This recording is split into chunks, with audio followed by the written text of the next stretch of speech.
Oh, I'd be delighted, but I'm afraid that a minute would be not to be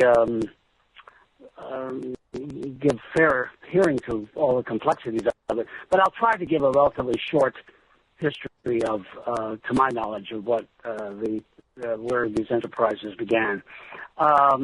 Thank you. Well, in some ways, it began with the discovery by IBM of the excimer lasers, that they were very wonderful devices for etching mylar and various other kinds of matters.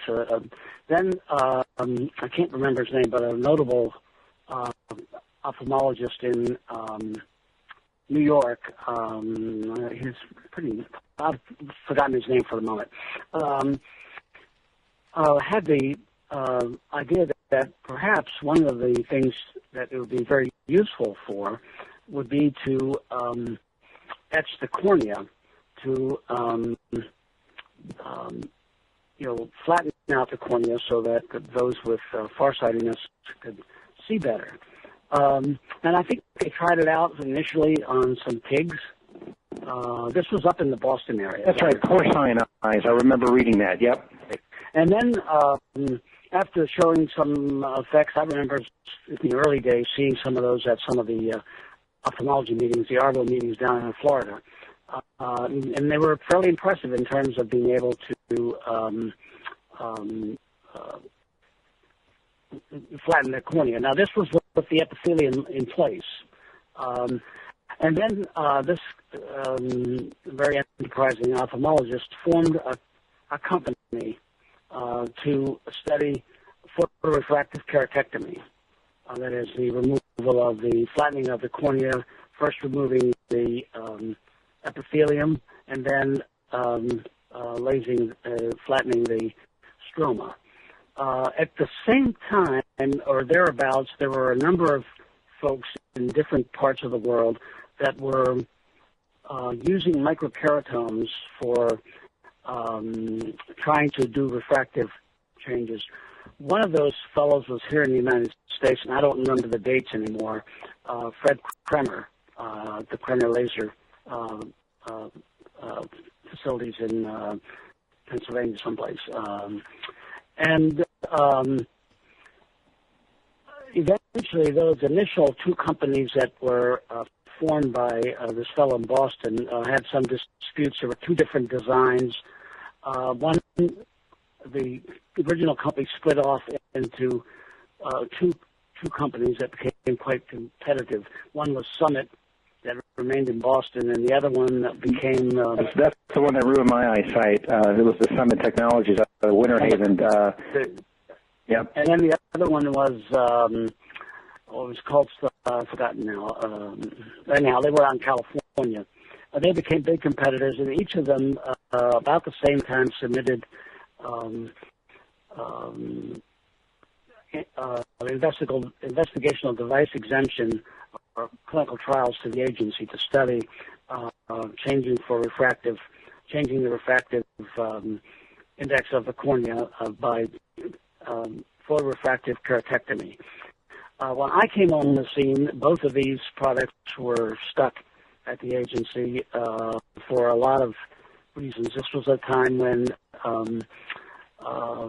there was quite a lot of disarray in the ophthalmic group at the agency, and the studies were going extremely slowly, and the agency had really very few, if anybody, any folks there that were knowledgeable about refractive surgery. They had a strong group in intraocular lenses and in contact lenses, but really didn't have anybody that was knowledgeable about the surgery. To make a really long story short, at the time that both Summit and Visex, that's the other company. Yeah, Visex, right, yep.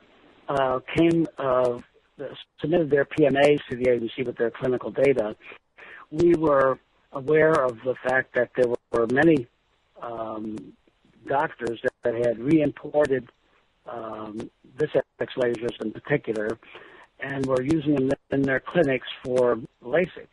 Now, we were only approving the two physics and summit lasers that use somewhat different technologies for achieving the same end. They're both excimer lasers, but they use those different parameters and different ways of making the shaping happen. And you're saying they approved it for surface FE treatment, PRK, and then following that they approved the LASIK, which was the creation of the flap, and then the treatment of the laser? That's correct. That's correct. So, in a way, the ophthalmic community was essentially telling the agency, with some merit it appears at the time, that PRK was an old technology by the time the agency had approved it, and that the newest, best technology was LASIK, because with PRK, there's a long recovery time because you need to wait for the... Oh, it's painful. I've had it. I went to Norway to have it. It's a huge difference. Most people would never have done it knowing how it hurt for one eye, not to mention waiting and doing it the second time. But the long-term result was better with PRK and worse with LASIK. The LASIK was a quick, easy sell. It's much, much more comforting, and that's why they wanted to have LASIK. But go ahead. I'm sorry. No, that's fine. And I think that's a large part of the reason. Well, then there went along, since the only data the agency had was on PRK, we approved those two devices for PRK, the Summit device and the VisX device. And there have been various changes in various parts of the machinery, but we can't get into that. That's a much longer story. So anytime we were dealing with the trying to tamp down the unauthorized LASIK use of these devices and the unauthorized off-label use and also the black box issue. So there was a very huge fuss that was going on at the same time. And at that time, we also, as one solution to this conundrum, we entertained a clinical group of doctors to conduct a clinical trials using the VisX and Summit lasers. I believe the VisX was the first one that they had engaged. They had to make deals with VisX, that VisX and with Summit, that they would allow them to run these trials, and that later on these companies, VisX and Summit, would buy back the rights to these PMAs for LASIK and for their respective machines. And essentially that's what happened. All right. And there are much more other complexities, but that's essentially... What point did the AMA or ACRS or any of those groups, what point did they make it tough on you guys that they wanted to hurry up and push this through, and they put a lot of pressure on you guys? Well, they weren't the only ones, but before they, before whatever they are called, ACRS, AS, what is it? American Society for ACSRS, I think. Yeah, you're right. I know all the acronyms will drive you crazy in this industry. Boy, I'm already there. Before that, even way long before that society got involved, there were a sort of ad hoc society of black box folks, and an ad hoc, not really a society, a group of docs and a group of clinicians that were already doing LASIK. And basically we were cornering them, saying that, if you continue to do that, we're going to put you out of business. And so there was a lot of jawboning and stuff going on. I will eventually wake this all up to whatever benefit that'll be. But there was a lot of jawboning. And then we engaged with not engaged in a formal sense, but started to have a exchange with ACRS. And the form of that exchange, frankly, was I was sort of an emissary for the agency to go down to ACRS and tell them that if they didn't do their clinical trials within the context of a formal investigational device exemption, that we would start to put them out of business. Now, and so there was a lot of jawboning with ACRS and a lot of back and forth. So essentially, a lot of clinicians at their own developed their own independent trials, and there probably were 100 or so clinical trials by different separate clinical sites, investigational.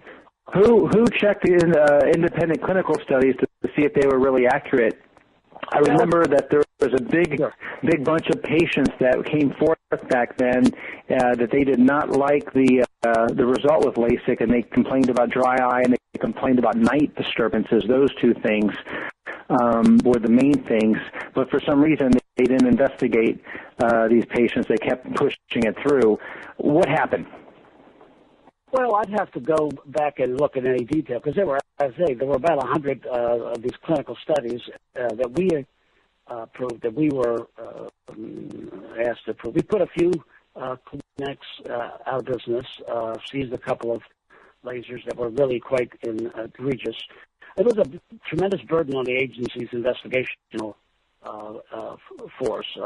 In fact, it was so dire that they sent me on an investigational trip across the country, which was a little unusual since I was in the regulatory approval part of the agency. I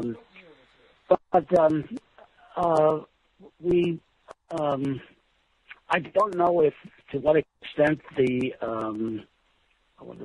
there's a group there that actually investigates the clinical trial. I'm not sure to what extent, since they were not in my purview, to what extent they were involved in investigating clinical sites. What we did in the approval side was to look at the reports they provided us, look at the adverse events that they provided us, and as we usually do, we take that on faith. The only times we really go into some additional examination is if there's some cause for doing so. If we see something that is looks very, very odd, looks like it's too good, or looks like there's some effects that are unexpected, then we will investigate more details, ask for more detailed results. And we did that in some cases. There was a big fuss about Fred Kremer's laser because he built it himself, the initial laser. He actually an engineer. Initial laser himself just to hurry up just so he could start doing LASIK. Well, I mean, he was in the LASIK business probably as early as anybody, and was an engineer as well as an ophthalmologist. And he had some other engineers with him. So he was pretty. He wasn't a dummy by any means. Really questioned the way he did it, but he was a smart fellow and pretty brilliant. In some ways, he was ahead of the actual Physics and Summit, unbeknownst to the agency at that time. That when eventually we found out about it, we forced him to come into the agency under great objections by his lawyers. So he had a profit incentive to move this forward as well because he helped invent this for physics. Sure. No, not for physics. He did it totally on his own. This was totally on his own. He had nothing to do with Physics or Summit. He had his own operation in central Pennsylvania. Right. But you guys did have a lot of pressure put on you by the different ophthalmologists and their groups to pass this and get the clinical studies done pretty quickly so they could start, operating. Well, if you go back and look at the first ophthalmic panel discussions, which went on for 12 hours, where we were reviewing, and we started at 8 in the morning and it ended at 8 at night to review the PRK applications of Physics and Summit, and you can get a good sense of the kinds of pressures that were going on by reading through that first panel session that discussed these products. So there was lots of pressure, but that's par for the course there at the agency. Everybody's got an axe to grind, and everybody's providing their opinion about the risks, and so many of the parameters that were accepted later for accepting how much loss of best corrected visual acuity and how much loss of of how much pain was allowable and so forth and so on, came out of advice from that panel. And that panel let me ask you this, Morris. Sure. To get this passed, to get FDA approval, it's got to have, and please correct me if I'm wrong, a less than 1% adverse event complication rate. And that's after 3, 6, 9 months of tests, clinical studies, correct? Correct. Okay. I can assure you that LASIK is promoted as a 95.4% success satisfaction rate, leaving a 4.6 dissatisfaction AE complication rate. It's not one laser out there has ever met FDA criteria of FDA or been worthy of FDA approval. We've caught them on this. We've called them out on this. They ignore our petitions. I mean, this is nothing new. You've heard my story a million times. The question is how can they continue to allow this to happen when it never, nor does it presently meet the stringent requirement of less than 1% AE complication rate? And I can assure you, after 3, 6, 9 months or 3, 6, 9 years, because there's no studies, and they don't want the studies because they know they'll have to pull the product, this would be more like 25%. Well, I think that what has happened. This is my own judgment on what I think has happened. There was a distinction somewhere along the way between what you might call hard evidence for adverse events, such as loss of best spectacle, visual acuity, loss of induction of astigmatism, decentration, very specific things that ophthalmologists can objectively identify. And then there was a second tier of complications or problems that was people felt were a little softer. That is, they were reported by the patients and therefore, in some people's view, less reliable, without a scale, like things like pain, things like blurred images, problems with night vision. And so I think part of the problem is a definitional one that we came up with. I was part of that process too.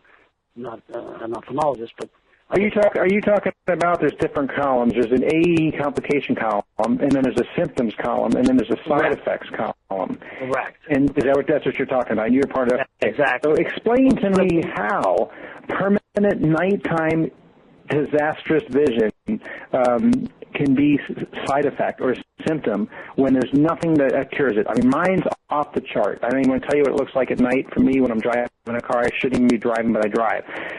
How did that end up in the wrong column? It's almost like if all these things were really counted as permanent, AE complication, the percentages are so skewed that they would have gone completely on the AE complication side. In that column, dry eye syndrome, the number one problem post-LASIK, everybody's reporting, no cure. The number 2 problem was the nighttime problems. The number 3 is the enhancement, retreatments. Nobody's counting this as an AE or a complication, and it's an off-label. I mean, it's amazing. Can I speak in the vernacular? Yes. I want to offend you if I speak in the vernacular. Please. I think that we fucked up. Now, nobody's going to admit that. Jim, did you hear that? All right, just want to make sure, because I agree. I mean, thank you. Go ahead, Morris. Keep going. So I didn't want to be, too blue, but I mean, in a obscene sense. But I mean, basically, I think people made those judgments, and we made some of those judgments incorrectly. We were getting advice from very renowned ophthalmologists, more renowned than anybody that was in the agency. I think that's what happened. With regard to the what do they call it? The repeated the enhancement retreatment. Retreatment. I've done, as you may know from my testimony at and that's another thing. Alcon should have pulled every one of those machines. Those doctors should have stopped. They were well over the 10% allowable retreatment. Absolutely, I completely agree with you. And And I think that we dropped the ball with regard to enhancements because there was a great deal of pressure, frankly, from individual docs saying that they had the freedom as a physician to retreat when they felt it was necessary for the sight of the patient. So we waffled on that. We collapsed on that issue. I think in some of the clinical trials, we were very tough on particular companies that came in with high retreatment rates, but that never got translated into a requirement for all the manufacturers. So I think we screwed up. I mean, so there was no standard of care when it came to approving lasers in the U.S. No, that's true. The standard of care was developed at those early panel meetings. But that was only on the LASIK and the Summit laser, which was shit compared to the stuff today. And even then, everything else that came out after that, even with those low standards, it really didn't have any standards when it comes to FDA approved. Yeah, the standards were developed as we moved along. If you remember the guidance that came out, I've forgotten what the name of that guidance is, for IDEs for LASIK. I mean, that was cobbled together, frankly, in combination by looking at what we had at the time, at that date. I forget the date of that, 92 or maybe earlier. I'm not sure, maybe 91. The checklist of information usually submitted in an investigational device exemption ID application for refractive surgery lasers eczema. I've got that. I've sent that to the FDA a million times. They do not reply. Because it clearly states the guidelines, and they're way outside the guidelines, but they ignore us. Yeah, and I sympathize with you. My own feeling about that, and Jen, you know the agency very well. You've been at this for probably longer than myself. I don't know really, but 1974. What's that? 1974. I started there. Gee. Oh, you have been at it longer than me, so we're both long hairs.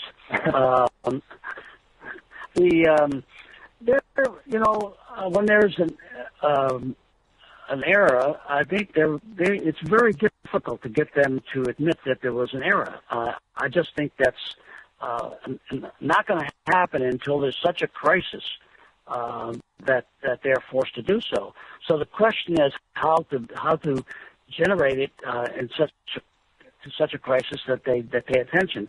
And we've talked about that before. They scapegoat everything, as you know, Morris. They yeah, I know. They do not monitor the doctors to make sure that the LASIK, ASF, ambulatory surgical facilities are reporting MedWatch complaints and MOD complaints. And that means anybody that's not happy. Whether it's one eye or two eyes is two patients. But for some reason, they keep getting away with non-reporting. So now the FDA thinks, oh, well, we have no complaints coming in because the patients tell their doctors. The doctors, if they had any complaints, would be putting it into MedWatch. And there's only 242 as of April 25th ophthalmology device panel last year. But since then, that number has gone over 1,500 because people are now aware that the doctor's not going to do it. They're going to have to do it as the patient. Sure. So how many patients who see triple vision are going to walk through a 10-minute thing or even know where to find it? They're not.